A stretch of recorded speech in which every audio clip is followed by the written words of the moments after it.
नमस्कार, आपका स्वागत है। दोस्तों, हर वर्ष भाद्रपद मास के शुक्ल पक्ष की पूर्णिमा तिथि से आश्विन मास के कृष्ण पक्ष की अमावस्या तिथि तक पितृपक्ष मनाया जाता है। इस साल पितृपक्ष 17 सितंबर मंगलवार के दिन प्रारंभ हो रहा है और 2 अक्टूबर के दिन पितृपक्ष का समापन होगा। पितृपक्ष 16 दिनों तक चलते हैं। इस दौरान मनुष्य को पितरों की संतुष्टि के लिए उपाय अवश्य करने चाहिए। जो भी पूरी श्रद्धा से अपने पितरों की मुक्ति की कामना करता है, उसके पितृ उसे सुख समृद्धि का आशीर्वाद प्रदान करते हैं। हमारी संस्कृति में पूर्वजों का आशीर्वाद प्राप्त करना बहुत ही आवश्यक होता है।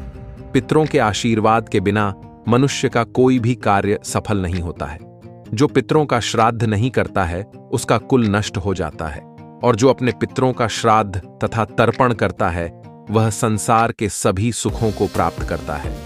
भगवान विष्णु से वरदान प्राप्त करके मनुष्य के सभी पूर्वज पितृपक्ष के दौरान उन्हें आशीर्वाद प्रदान करने हेतु पृथ्वी पर आते हैं। वे अपने प्रियजनों द्वारा सम्मान प्राप्त करके बहुत आनंदित होते हैं तथा उनके द्वारा बनाए गए भोजन से संतुष्ट होकर समस्त पितृगण अपने प्रियजनों को आशीर्वाद देकर पुनः पितृलोक में लौट जाते हैं। किंतु यदि कोई मनुष्य पितृपक्ष के दौरान अपने पितरों का आदर सत्कार नहीं करता है, उन्हें भोग नहीं चढ़ाता है और उसके पितृ रुष्ट होकर ही लौट जाते हैं, इससे मनुष्य को पितृदोष लगता है और पितृदोष के कारण मनुष्य को भयंकर दुखों का सामना करना पड़ता है। गरुड़ पुराण के अनुसार किसी तीर्थ स्थान पर पितरों के तर्पण और श्राद्ध का विशेष महत्व होता है। ऐसी मान्यता है कि गया और बद्रीनाथ या प्रयाग में श्राद्ध करने से पितरों को मोक्ष की प्राप्ति होती है।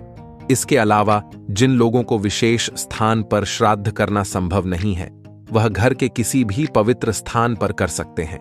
लेकिन ध्यान रहे, पितरों का श्राद्ध शाम के समय अथवा रात्रि के समय कभी नहीं करना चाहिए। पितरों का आवाहन और पूजा केवल दिन में करनी चाहिए। रात्रि में आवाहन करने में नकारात्मक शक्तियां घर में प्रवेश कर सकती है, अथवा जो पितृ प्रेत योनि में होते हैं वे घर में प्रवेश कर सकते हैं, जिससे घर में दुर्घटनाएं होने लगती हैं।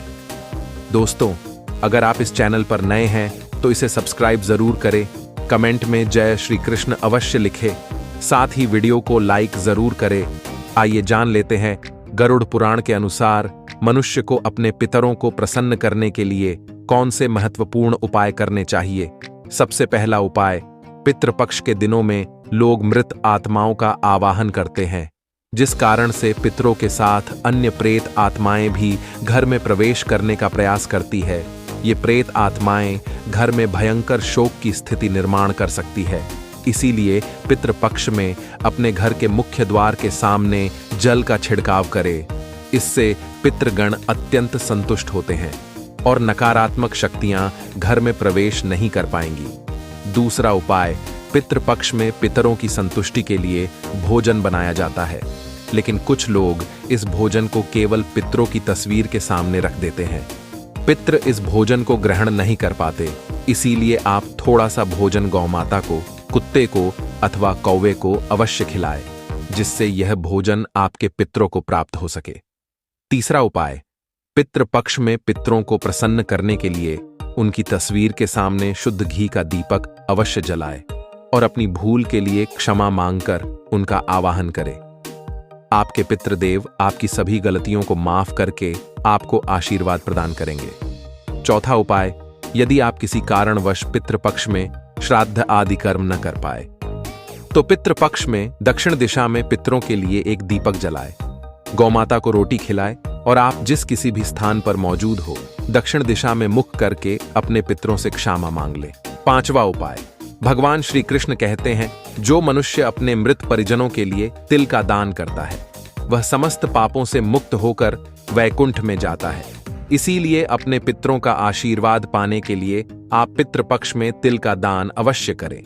छठा उपाय, पितृपक्ष में भूल से भी नीम का पेड़, बरगद का पेड़ और पीपल का पेड़ नहीं काटना चाहिए। इससे मनुष्य को पितृदोष लगता है। पितृपक्ष में सर्प को मारने वाले व्यक्ति को भी पितृदोष का सामना करना पड़ता है। पितृदोष से बचने के लिए पितृपक्ष में एक पीपल का वृक्ष अवश्य लगाना चाहिए। इससे सभी दोष समाप्त होते हैं। 7वां उपाय, पितरों को प्रसन्न करने के लिए पितृपक्ष में तुलसी को तिल मिश्रित जल चढ़ाकर भगवान श्री हरि विष्णु से अपने पितरों की शांति के लिए प्रार्थना करें और ओम नमो भगवते वासुदेवाय नमः इस मंत्र का उच्चारण करें। इससे आपके समस्त पितृगण जिस किसी भी स्थान पर होंगे उनकी आत्मा को शांति प्राप्त होगी।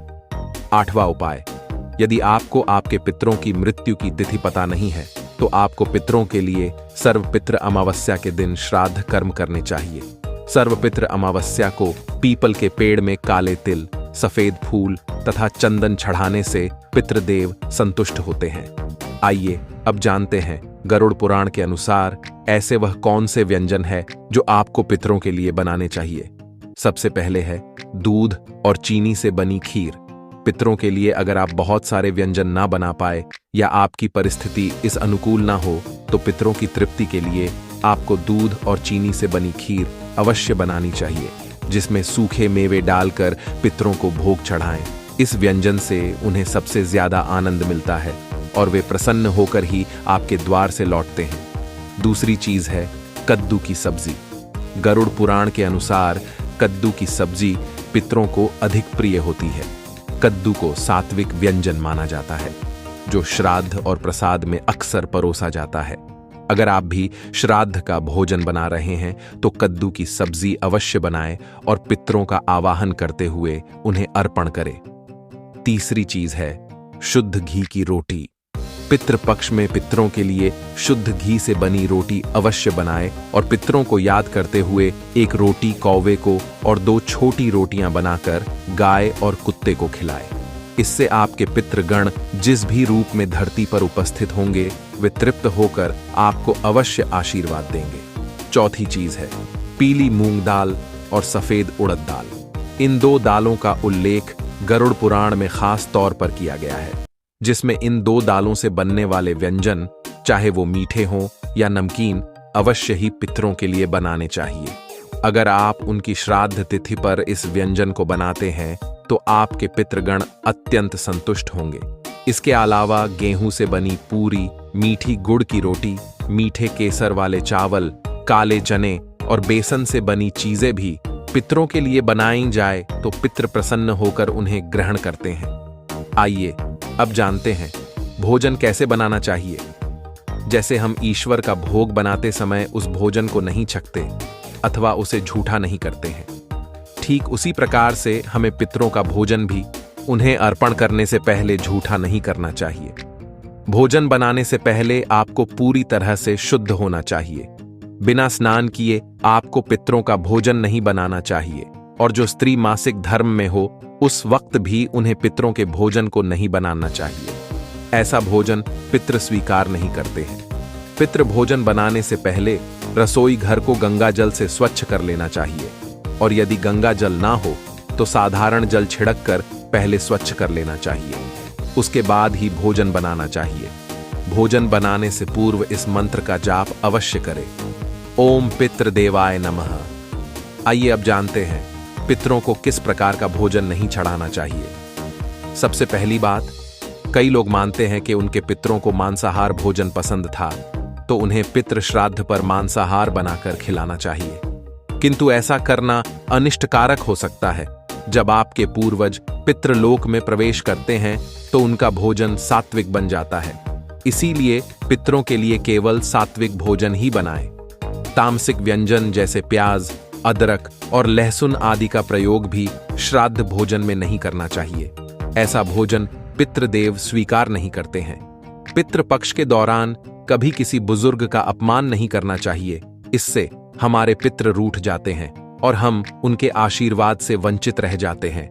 पितृपक्ष में अपने बड़े बुजुर्गों को सम्मान देना चाहिए, उनके हाथों से दान धर्म करना चाहिए। ऐसा करने पर मनुष्य को श्रेष्ठ फलों की प्राप्ति होती है। तो आइए अब जानते हैं पितृपक्ष में कौन से कार्य नहीं करने चाहिए। सबसे पहली बात, शास्त्रों के अनुसार पितृपक्ष में पितृदेवता घर पर किसी भी रूप में पधार सकते हैं। इसलिए घर के द्वार पर आए किसी भी पशु या व्यक्ति का अपमान नहीं करना चाहिए। दहलीज पर आने पर किसी भी शख्स को भोजन कराएं और आदर करें। खासकर यदि घर के द्वार पर कोई गौमाता अथवा कोई कुत्ता आता है तो उसे कभी धुतकारना नहीं चाहिए, बल्कि उनका सम्मान करके उन्हें रोटी अवश्य खिलानी चाहिए। दूसरी बात है, पितृपक्ष के दौरान चना दाल, सरसों का साग, मांस और लहसुन प्याज आदि चीजों का सेवन नहीं करना चाहिए, अन्यथा आपके पितृदेव आपसे रुष्ट हो जाते हैं। पितृपक्ष में केवल सात्विक आहार ही ग्रहण करें और अपने पितरों को भी सात्विक आहार का भोग चढ़ाए। तीसरी बात है, गरुड़ पुराण के अनुसार किसी तीर्थ स्थान पर पितरों के तर्पण और श्राद्ध का विशेष महत्व होता है।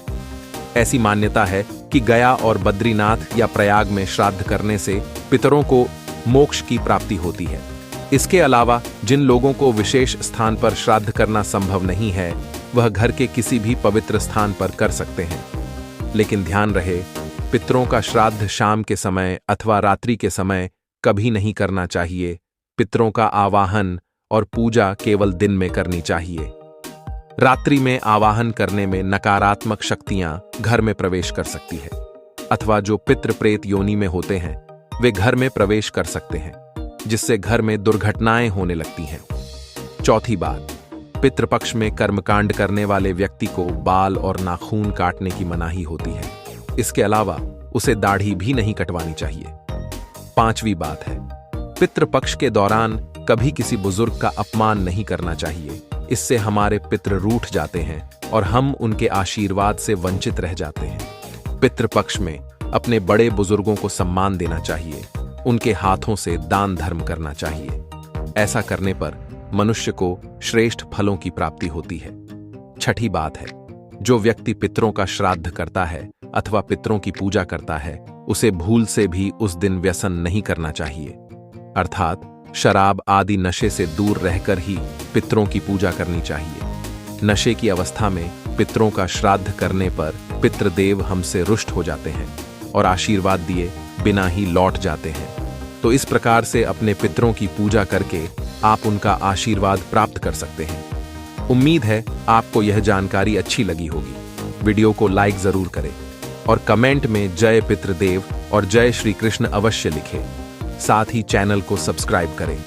आप सभी का धन्यवाद।